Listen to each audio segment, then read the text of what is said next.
Here are 10 tips I wish I had known before I started bike commuting. The first time is the worst time. I remember the very first day and the very first few days. It was so tiring, and I even got lost on a couple of occasions. It was, well, not a complete disaster, but it was very hard, and it gradually became easier and easier. It really does become easier once you get used to the route, once you get used to your bike, and you need to be patient because really the first time is the worst time. You can get started on almost any bicycle. I mean, I spent so much time analyzing what the perfect bike would be for me. I think I spent about a month trying to decide what the perfect bicycle was, and really I had access to my brother's bike. He was kind enough to lend it to me, and it was great. And when I picked the bicycle that I eventually ended up using long term, it wasn't even the perfect bike as it turned out, because, and that brings me to the next point, the perfect bike doesn't exist. Every bike has some feature or a set of features that makes it useful for something, for a certain type of riding. But there is no bike that has everything. Like, for example, this one is great because I can fold it, I can take it with me into stores, I don't need to lock it outside. But it's not good for climbing steep hills because it doesn't have a good granny gear. A road bike might be great for going fast, but it might not be great for going off-road, or it's not great for going on rough surfaces. And so you need to find the feature or the set of features that you're looking for, and that depends on the type of commute that you have. So I wish I had stopped chasing for the perfect bike a bit sooner. Don't obsess over gear. Gear overload is a real thing, and at one point I was so guilty of this. I had a light, I had a camera mount, I had handlebar bag, and I had something else mounted to my handlebar. And it was so messy just to go to the store. I had to take off every single one of them before I could enter. And it took me like 2 minutes to get everything off and another 2 minutes to put everything on, even if I only spent just a minute in the store. So simplify your bike, don't obsess over gear, find the essentials, and the simpler, the better. Small changes can make a big difference, and I wish I had understood this a little bit earlier. The first few days and the first few weeks are all about survival and getting used to the new situation and getting into the habit and getting used to the route and getting your muscles used to commuting by bike.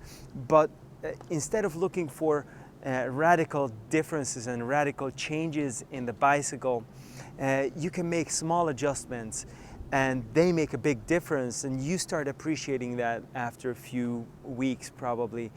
A few millimeters higher or lower in the saddle, or a gear higher or lower, all make a big difference, and even small adjustments in the handlebar, so you can dial in the perfect position that is going to be the most suitable for you in every riding scenario.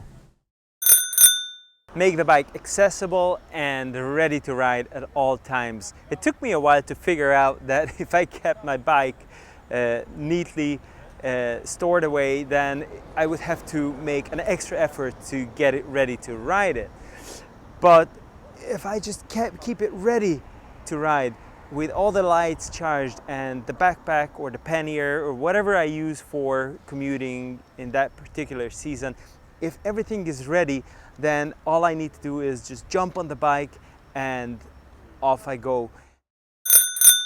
It's not a race.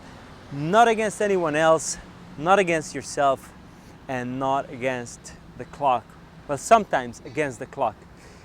But it took me a while to realize this, and initially I was determined that I would get my commuting time under 30 minutes. And all I achieved was I was able to shave off a few seconds or a few minutes of the ride, and I was sweating like crazy, and I didn't really feel like riding the following day.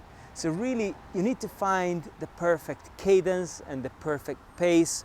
And some days you're going to be a little bit faster, other days you're going to be a little bit slower, depending on how the wind blows and how you're feeling. But eventually you're going to get there. Slower is sometimes faster, and I came to realize this the hard way, because when I push really hard, then I'm going to end up sweating a lot, and I lose the time that I gained in the commute. I lose it in tidying myself up and waiting for the sweat to pass when I get to the office. So really, sometimes slower is faster. Safety is always a priority. Between a car on the road and me on the bike, I'm always the weaker guy. It doesn't matter who's right, I'm always the weaker guy. Therefore, there is no point in me trying to make every single driver obey the rules of the road, because I have a lot to lose. And in some intersections, I know that there are motorists who don't pay attention, so I need to pay double attention, and I need to yield to them even though legally it is my right of way. Establish a routine. Instead of preparing the things in the morning just as I'm trying to leave, I came to realize it is much better to have everything ready the night before.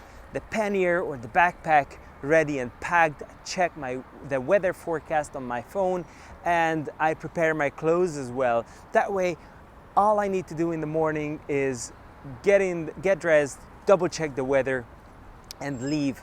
Every time I'm too lazy or too tired to prepare my things the night before, I am either going to leave late because I need to prepare everything in the morning, or I'm going to leave something at home, maybe a laptop charger, maybe an item of clothing.